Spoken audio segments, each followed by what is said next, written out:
Good afternoon, YouTube. This is Brandon with Paramount's Kings Island channel coming to you live from Corbin, Kentucky. Most particularly, the site of the Kentucky Fried Chicken original restaurant, the birthplace of Kentucky Fried Chicken. This location has been here as long as I've been alive, and I'm 41. So it's been here for a while. It just most recently has been closed, mainly due to the pandemic, but also it underwent a major renovation. Part of the renovation was, there's a noisy truck. Part of the renovation was to add a couple of different features that it didn't have before. Here's one of them. Kind of got an old school gas area, and I'll kind of show that to you and read to you what's on it. It's got the old gas pumps. I'm sure if you've watched American Pickers, you've probably seen something like that before. But it's just kind of got some real cool things here. I'll just kind of show you briefly. It's got the life of Colonel Sanders, 1964, Jack Macy and John Brown by Kentucky Fried Chicken Corporation from Colonel Sanders. 69, KFC Corporation purchases the Colonel's restaurant in Corbin and converts it to a Kentucky Fried Chicken restaurant. 73, John R. Neal purchases the KFC restaurant in Corbin. 1980, the death of Colonel Sanders. 1988 through 89, Corbin restaurant closed for restoration. September 19th, JRN moves KFC restaurant to a temporary facility, which was right next door. It's most recently torn down. It was right here where my truck's at. So, and it was there for a while. And then there's also some things here that shows you the most recent renovation, right there in the picture. But anyway, I'm gonna take you over here to another feature. It's pretty cool, and I'll come back to that because there's some folks that are wanting to look at something over there as well. But this is actually the original home of Colonel Sanders. Part of the renovation that KFC, the Yum Brands, which owns KFC now, they actually acquired this property. It was in foreclosure for many years. And just kind of stuck. It was totally abandoned, and now it's kind of brought back to life. There was actually another story onto the house, and when they bought it, they kind of compared it to the original photographs of the home place, and determined this is more like what it looked like when the Colonel owned it. So they've kind of got some things in here. It's not really open to the public yet, but as you can see, I'll try to get over here without getting too muddy. The Colonel's greeting us there in his window. And I swear, folks, I haven't added the snow, but it does kind of add a nice effect to the home here. So anyway, this was his original home. And really, there's just not much here yet, but eventually it will be open to the public, I believe, from what I've read in the papers and stuff, and they will try to make it another part of the attraction. But, you know, I'm sure the Colonel is happy to see us here, and look how happy he is. Oh, yes, he's a happy man. But anyway, he's got quite a history. If you've never read about him,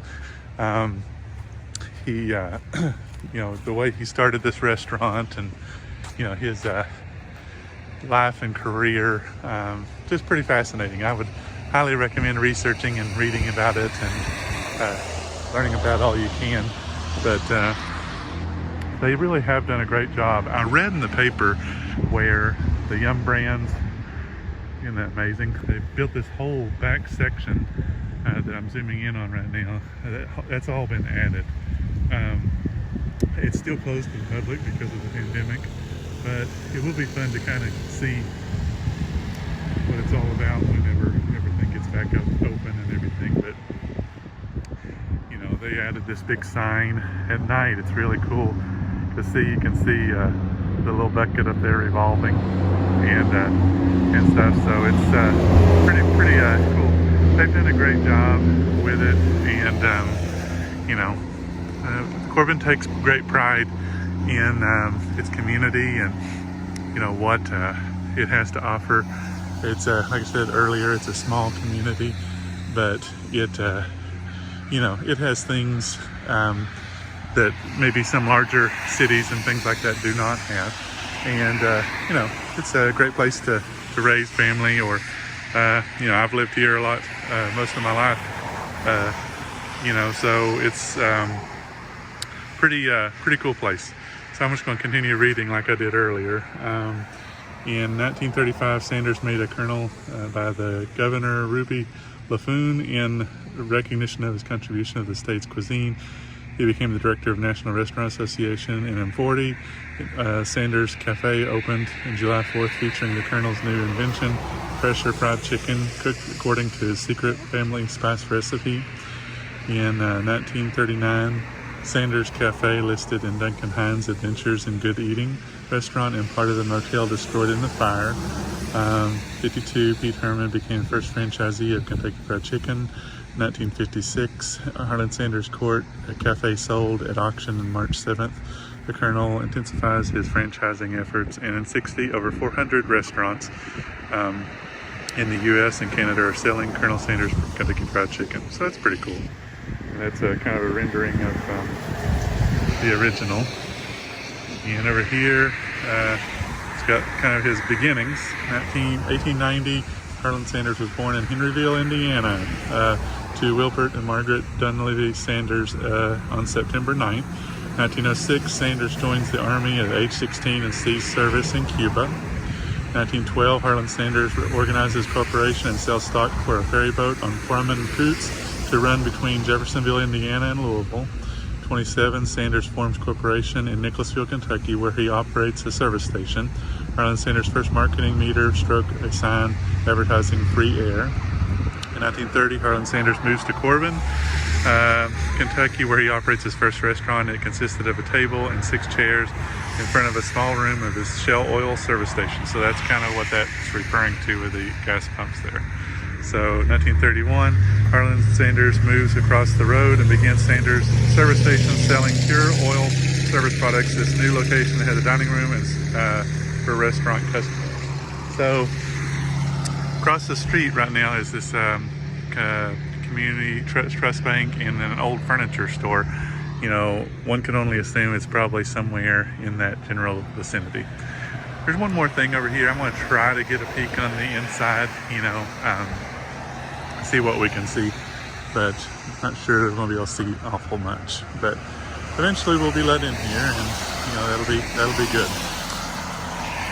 Several of my favorite YouTubers, like Adam the Woo and everybody, have been here, but they have not been here since the new renovation, so it'll be fun just for them to be able to see this potentially.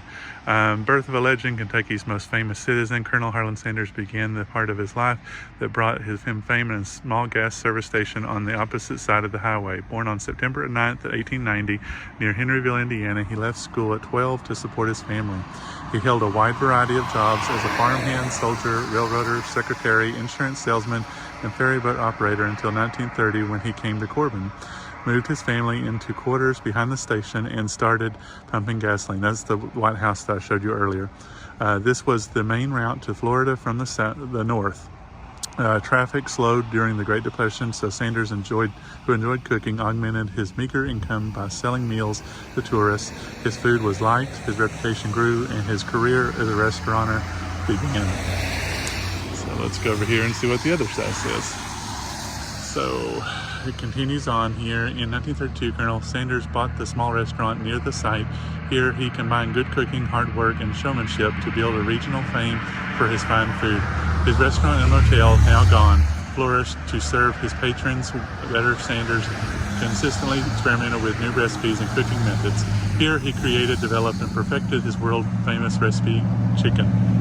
In 1956, plans were announced for a federal highway to bypass Corbin.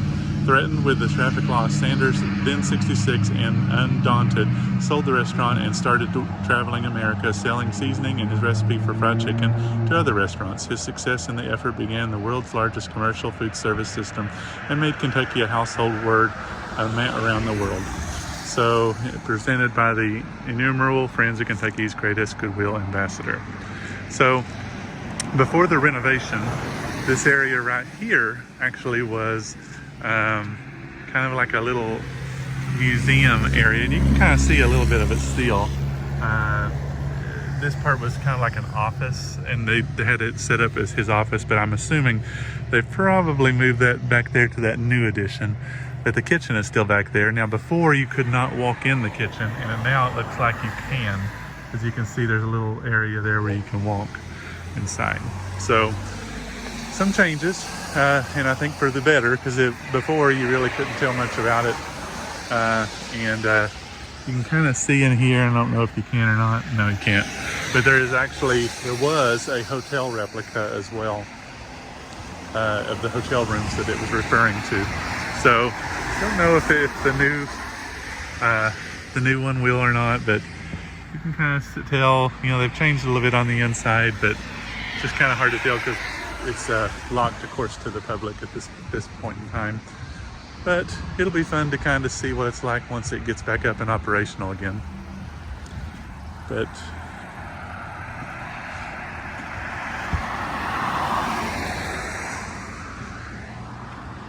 not much to see over here other than the drive-thru.